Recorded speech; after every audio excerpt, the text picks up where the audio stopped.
Et sur ce plateau, le sportif maison, John William Somda, bonsoir. Bonsoir Robin.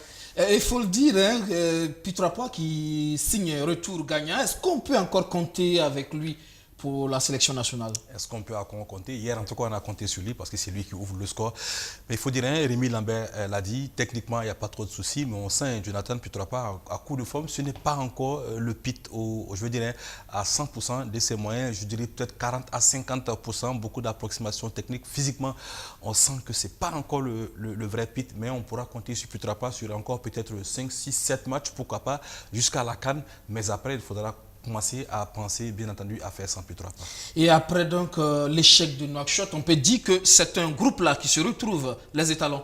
Oui, le groupe se retrouve. On a vu certaines bonnes surprises. Patrick Malo qui avait des difficultés à droite, mais hier, je pense qu'il a réalisé ce qui, pour moi, hein, paraît son meilleur match avec les couleurs de l'équipe nationale senior. On a vu Bakary, Koné, Dayo, en tout cas, pas tout à fait serein parce que justement, le Botswana, certes, c'est vrai, à un moment, les Botswana avaient récupéré le ballon, mais ils ne se sont pas montrés pour autant dangereux.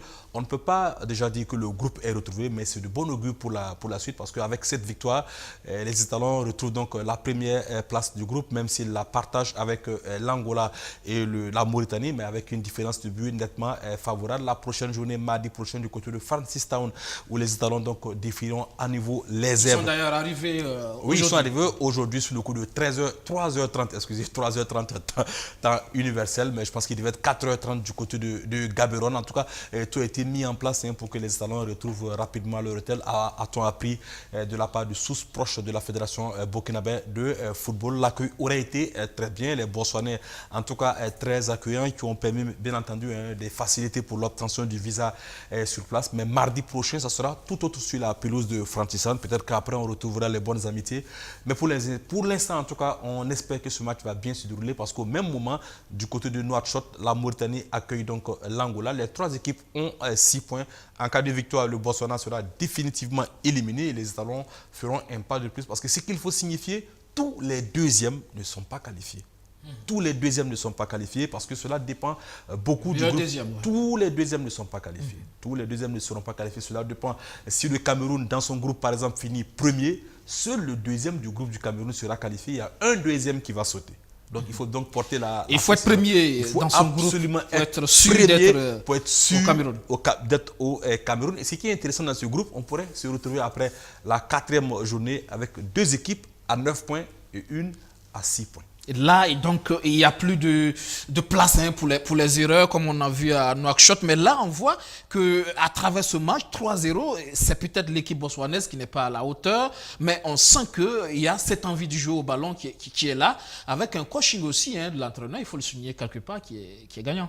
Oui, c'est vrai, quand on voit les 3 buts inscrits par les Étalons, on se demande bien ce que les Botswanais étaient venus faire à Ouaga. Sur le premier, le gardien n'est pas exempt de tout reproche, il anticipe un peu trop tôt l'action de Pitrapois en se disant qu'il va centrer. Ensuite, sur le coup franc de Banu Diawara, quand on a un coup franc de ce type à 20 mètres de ses buts, qu'on met 2 joueurs dans le mur, je ne sais pas à quoi on pense. Et ensuite, sur le coup franc de Razak Traoré, c'est pratiquement, excusez du terme, la même bêtise que le gardien est commun. Et ce qui est encore plus drôle, il plonge quelques secondes seulement après que le ballon passe la ligne de but. Non, je pense que cette équipe du Botswana ne m'a pas montré grand-chose, quand bien même, il faut se dire, c'est peut-être un match à l'extérieur. Les Étalons ont montré quelques défaillances, mais dans l'ensemble, c'est un match maîtrisé. Quand on marque très tôt, dès la 4e minute, il n'y a pas de raison valable encore de continuer à apprécier à outrance ce qu'ils ont bien su faire. Pour revenir au coaching, il faut dire qu'après, Duarte, il sort Charles Kaboré pour le faire reposer parce qu'il y a un match retour. Charles a un carton, un carton jaune avant ce match.